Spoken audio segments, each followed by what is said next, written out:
తాజా లోకల్ వార్తలు వెంటనే మీ ఫోన్ లో తెలుసుకోవాలా?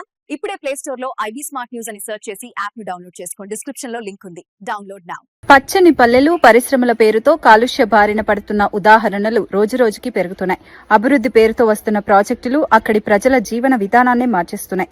ఇప్పుడు అలాంటి దుస్థితిని ఎదుర్కొంటోంది నెల్లూరు జిల్లా కొడవలూరు మండలంలోని పెయ్యలపాలెం గ్రామం.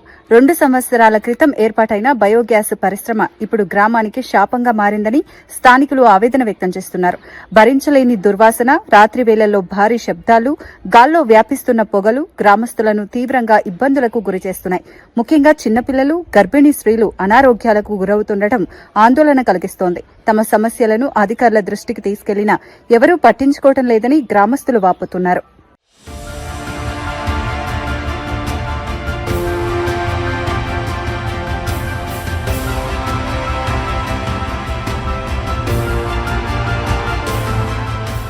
నెల్లూరు జిల్లా కొడవలూరు మండలంలోని పెయ్యపాలెం గ్రామం ఒకప్పుడు ప్రశాంతమైన పల్లె, పచ్చని పొలాలు, స్వచ్ఛమైన గాలి, ఆరోగ్యకరమైన వాతావరణంతో కలకలలాడేది. అయితే ఇప్పుడు అదే గ్రామం కాలుష్యంతో కమ్ముకుని బాధల బాట పట్టింది. సుమారు 2 సంవత్సరాల క్రితం ఈ గ్రామ సమీపంలో రిలయన్స్ బయో ఎనర్జీ లిమిటెడ్ పేరుతో కంప్రెస్డ్ బయోగ్యాస్ ప్లాంట్ ఏర్పాటు చేశారు. మొదట్లో ఎలాంటి సమస్యలు కనిపించకపోయినా గతేడాది నుంచి గ్యాస్ ఉత్పత్తి ప్రారంభమైన తర్వాత పరిస్థితి పూర్తిగా మారిపోయిందని గ్రామస్తులు చెప్తున్నారు. ప్లాంట్ నుంచి వెలువడుతున్న దుర్వాసన గ్రామం మొత్తాన్ని కమ్మిస్తోందని, ఇంట్లో ఉండడం కూడా కష్టంగా మారిందంటున్నారు. ముఖ్యంగా రాత్రి వేళల్లో ఈ వాసన మరింత తీవ్రంగా మారి నిద్రపోవడానికే వీల్లేకుండా చేస్తోందని గ్రామస్తులు ఆవేదన వ్యక్తం చేస్తున్నారు. దీనికి తోడు ప్లాంట్ నుంచి వచ్చే భారీ శబ్దాలు గ్రామస్తుల ప్రశాంతతను భంగం చేస్తున్నాయి. రాత్రి సమయంలో పెద్ద పెద్ద శబ్దాలు వినిపిస్తూ మంటలు, పొగలు బయటకు రావడం భయాందోళనకు గురిచేస్తున్నాయని చెప్తున్నారు. ఈ కాలుష్య ప్రభావం ప్రజల ఆరోగ్యంపై తీవ్రంగా పడుతోంది. చిన్నపిల్లల నుంచి వృద్ధుల వరకు అనేక మంది అనారోగ్యాలకు గురవుతున్నారు.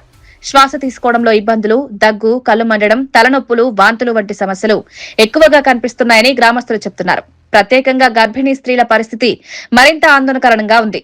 వారికి తరచూ తల తిరగడం, వాంతులవ్వడం వంటి సమస్యలు ఎదురవుతున్నాయని గ్రామస్తులు చెప్తున్నారు. మాకు లేబర్ కి ఆ రోజు ఏం చెప్పారంటే ఈ కూరగాయలు ఎక్స్పోర్ట్ పోయేది ఇక్కడ అని చెప్పారు మాకు. ఇప్పుడు గ్యాస్ కంపెనీ నడుపుతున్నారు. ఆ పొల్యూషన్ కి, ఆ వాసనకి, ఎన్ని వాటికి మేము నిలవలేకుండాము. అందరూ చిన్న చిన్న బిడ్డలు 20 అది కానీ పేలితే మాత్రం ఈ గ్రామం మీద 20 సంవత్సరాల గిరికి కూడా మలవదు ఇక్కడ. అది వాస్తవం. ఇది ఎక్కువ స్మెల్ వస్తుండది. మేము నిలవలేకుండా ఇక్కడ. మాకు ఏదో ఒకటి పరిష్కారం చేయాలి.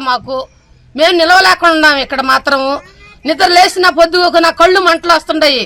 ఒకటే జ్వరాలు, తలకాయ నొప్పి వస్తుంది. ఆ వాసన దెబ్బకి దిమ్మని తలకాయ నొప్పి వస్తుండది. మేము నిలవలేకుండా ఉన్నాం ఇక్కడ. మాకు ఆ రోజు ఏం చెప్పారు, మాకు కూరగాయలు ఎక్స్పోర్ట్ ఇక్కడ పోయేది, ఇక్కడి నుంచి పోయేది అని చెప్పారు. సరేలే అని చెప్పారని మాకైతే తెలియకుండానే గ్యాస్ నడుపుకుంటున్నారు వాళ్ళు. మాకు ఏదో ఒకటి మాకు పరిష్కారం చేయాలి గవర్నమెంట్ మాత్రం. వాస్తవంగా ధన్యవాదాలు చేస్తున్నాము. ఇలాంటి పరిస్థితుల్లో దాదాపు 100 కుటుంబాలు తీవ్ర ఇబ్బందులు పడుతున్నాయి. తమ ఇల్లు, ఆస్తులు అన్ని అక్కడే ఉండడంతో గ్రామాన్ని వదిలి వెళ్లలేకపోతున్నారు. మరోవైపు అక్కడే ఉండడం కూడా కష్టంగా మారడంతో దిక్కుతోచని పరిస్థితి నెలకొంది. ఈ పరిశ్రమ స్థాపనపై కూడా అనేక ఆరోపణలు వినిపిస్తున్నాయి. ప్రారంభంలో కూరగాయల ప్రాసెసింగ్ యూనిట్ అని చెప్పి అనుమతులు తీసుకుని తర్వాత బయోగ్యాస్ ప్లాంట్ గా మార్చారని గ్రామస్తులు చెప్తున్నారు. పర్యావరణ నియమాల ప్రకారం ఈ పరిశ్రమ ఆరెంజ్ కేటగిరీలో ఉండాల్సి ఉండగా వైట్ కేటగిరీలోకి తీసుకొచ్చి అనుమతులు పొందారని ఆరోపిస్తున్నారు. గ్రామ పంచాయతీ అనుమతి కూడా తీసుకోలేదని స్థానిక ప్రజాప్రతినిధులు చెప్తున్నారు. తమ సమస్యను పరిష్కరించాలంటూ గ్రామస్తులు ఇప్పటికే జిల్లా కలెక్టర్ను కలిసి వినతులు సమర్పించారు.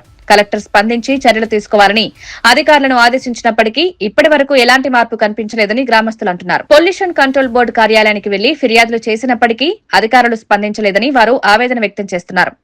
ఇప్పటికైనా సంబంధిత అధికారులు స్పందించి ఈ కాలుష్య సమస్యకు శాశ్వత పరిష్కారం చూపాలని గ్రామస్తులు కోరుతున్నారు. లేకపోతే తమ గ్రామాన్ని వదిలి వెళ్లాల్సిన పరిస్థితి వస్తుందని హెచ్చరిస్తున్నారు. పచ్చని పల్లెగా ఉన్న పెయ్యలపాలెం ఇప్పుడు కాలుష్యంతో పోరాడుతున్న ఈ పరిస్థితి అభివృద్ధి పేరుతో జరుగుతున్న మార్పులపై పెద్ద ప్రశ్నలు లేవనెత్తుతోంది. పిల్లకాయలకు బాగా లేకుండా, పెద్దోళ్ళకి బాగా లేకుండా, వాళ్ళకి కిడ్నీలు బాను, లివర్లో రాళ్ళు ఉండను, భలే ఇబ్బందికరంగా ఉంది మాకు. మేము 100 రూపాయల కూలి తెచ్చుకునేవాళ్ళం. మధ్య తరగతి లేబర్లు మేము. ఈ గ్యాస్ వల్లను మంటలు, పొగ, కళ్ళు మంటలు వస్తున్నాయి. బాగా లేకుండా వస్తుంది. దుమ్ము దుమారం అంతా మాకు తెలియకుండానే మా ఇల్లు నిండిపోతా ఉన్నాయి సార్. మాకు తెల్లారులే చూసి నీళ్లు మకాలు కడుక్కోవాలంటే నిండా దుమ్ము రాలిపోయింది. నల్లంగా అయిపోతున్నాయి నీళ్లు. మేము ఆ నీళ్లు ఏ విధంగా మేము వాడుకోవాలా? మేము అన్నం వండుకునేది ఆ నీళ్లేను, తాగేది ఆ నీళ్లేను. మాకు ఆ నీళ్లు తాగి మా కడుపుల్లో బాగా లేకుండా జ్వరాలు, ఈ సమస్యల గురించి, ఫ్యాక్టరీ గురించి మాకు ఎన్ని గ్యాస్ ఫ్యాక్టరీ, ఆ వాసనకు మేము ఇబ్బందికరం అయిపోతుంది సార్. మేము నిలలేకపోతున్నాము. సార్ నా పేరు భారతమ్మ, పేలుపాలెం గ్రామం. ఇది మా ఇళ్ళమ్మడే ఫ్యాక్టరీ కట్టారు. కనీసం ఎక్కువ స్మెల్ వాసన వచ్చేస్తుంది. నైట్ అయితే పొగ వచ్చేస్తుంది. ఎక్కువ మంటలు వచ్చేస్తా ఉన్నాయి. ఆ మంటల నుంచి భయపడిపోతా ఉన్నాము. నైట్ చిన్న బిడ్డలు ఉన్నారు. చిన్న బిడ్డలు ఏమంటే కళ్ళు తిరిగిపోతున్నారు సార్. చిన్న గర్భవతులు అమ్మాయి 6 నెలలు 7 నెలలు కడుపు అయితే అమ్మాయి కూడా కళ్ళు తిరిగి పడిపోయింది సార్. అక్కడ వాటి ముందు నేను ఒక వాంతులైనవి. ఎక్కువ పొగ వచ్చేస్తుంది. రేత్రి కనపడటం లేదు. ఆ పొగ కళ్ళు తిరిగిపోతున్నాయి. ఎక్కువ పొద్దున్న లేచాలకే చిన్న బిడ్డలు కూడా స్కూల్కి పోయే పిల్లలు కూడా కళ్ళు తిరిగి పడిపోతున్నారు సార్. దయచేసి మాకు ఏదో ఒక న్యాయం చేయండి సార్. మాకు ఈ ఫ్యాక్టరీ నుంచి మేము ఇదైపోతున్నాం. చిన్న బిడ్డలు మమ్మల్ని కాపాడి మాకు ఏదో ఒక న్యాయం చేయండి సార్. అదే సార్, గ్యాస్ ఫ్యాక్టరీ పెట్టి మాకు ఈ ప్రకారం వాసన, దానివల్ల వాసన వస్తుంది, జబ్బులు వస్తున్నాయి, మంటలు కూడా వస్తున్నాయి సార్. దాని గురించి మాకు ఏదైనా న్యాయం చేయండి సార్. మీరు కలెక్టర్ కాడ కూడా పోయాం మొన్న సార్. 100 కడుపు ఉంది సార్ ఇక్కడ.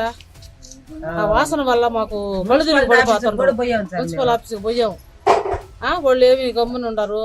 వాళ్ళని అడిగితే మీరు డబ్బు తీసుకొని సంతకాలు పెట్టారు, అప్పుడు లేదని వాళ్ళు అడుగుతున్నారు. అక్కడ పోతే మేమెవరు చెప్పుకోవాలి సార్? మీకు తెలుసా మొదట ఈ ఫ్యాక్టరీ వస్తుందని? తెలుసు సార్. కూరగాయల షాప్ అని చెప్పారు సార్. మాకు సూపర్ మార్కెట్ ఎక్స్పోర్ట్ పోతాయి కూరగాయలు అని చెప్పారు సార్. ఈ రోజు ఈ పని చేసి పెట్టారు సార్. వాసన వస్తుంది, సౌండ్లు వస్తుంది. మాకు బాగలేని కొంతమంది ఉన్నాము. నాకు అసలు ఆ షుగర్ అన్ని లేవు sir. BP, sugar, heart problem ఉంది, అన్నీ ఉన్నాయి. ఆ వాసనకి వచ్చింది అనుకో, ఆ వాసన దానివల్ల మాకు ఇదైపోతుంది సార్. కళ్ళు తిరిగి పడిపోయేది అట్లా అయిపోతుంది సార్. ఎక్కువ స్మెల్ వచ్చేస్తుంది. సమస్య మా గ్రామంలో నాయకులు కానీ మేము కానీ ఇటువంటి దిగజారుడు పనులు, ఇటువంటి పనికిమాలిన పనులు మేము ఎవరో, మా గ్రామస్తులు ఎవరో చేయరు. కానీ నిజాయితీగా ఉంటాం. రాజ్యాంగం మాకు కల్పించిన హక్కులను వాడుకుంటాం. అదేమంటే పేలుపాళెం పోతే డిస్ప్యూట్ విలేజ్ అని రెవెన్యూ అధికారులు కానీ, మండల అధికారులు కానీ ఈ విధంగా చేశారు. కానీ మేము వారం క్రితం కలెక్టర్ గారు కలిసి అయ్యా మా సమస్య చావు బతుకుల మధ్యలో మేము ఉన్నాము అని చెప్తే కలెక్టర్ గారు ఇమీడియట్గా స్పందించి పొల్యూషన్ కంట్రోల్ బోర్డు వాళ్ళకి ఇమీడియట్గా పిలిచి వాళ్ళ సమస్య పరిష్కారం చేయమన్నారు. సరే, పొల్యూషన్ కంట్రోల్ బోర్డు వాళ్ళు మేమందరం 50 మంది వెళ్ళి వాళ్ళ ఆఫీసుకు కూడా పోయి సీల్ కూడా వేసి రిసీవ్డ్ కాపీ ఇచ్చారు. వాళ్ళు ఇచ్చిన తర్వాత వాళ్ళు చెప్పిన సమాధానం ఈ రోజు వరకు సార్ మీరు ఇవ్వండి, మేము బేస్తవారం వచ్చేస్తామని చెప్పాడు ఈ గారు. తర్వాత నుంచి ఆయన ఫోన్లు ఎత్తడం లేదు. అంటే ఆయన ఎందుకు స్పందించట్లేదో మాకు అర్థం కావట్లేదు. కానీ ఇప్పుడు మా సమస్య అయితే తీవ్ర స్థాయికి చేరింది. ఇప్పుడు దీన్ని పరిష్కరించాలంటే మేము ప్రస్తుతానికి 23 మంది పై అధికారులందరికీ లెటర్స్ పెట్టి రిజిస్టర్ బోర్డు ద్వారా అందరికీ సమాచారం అందించాం.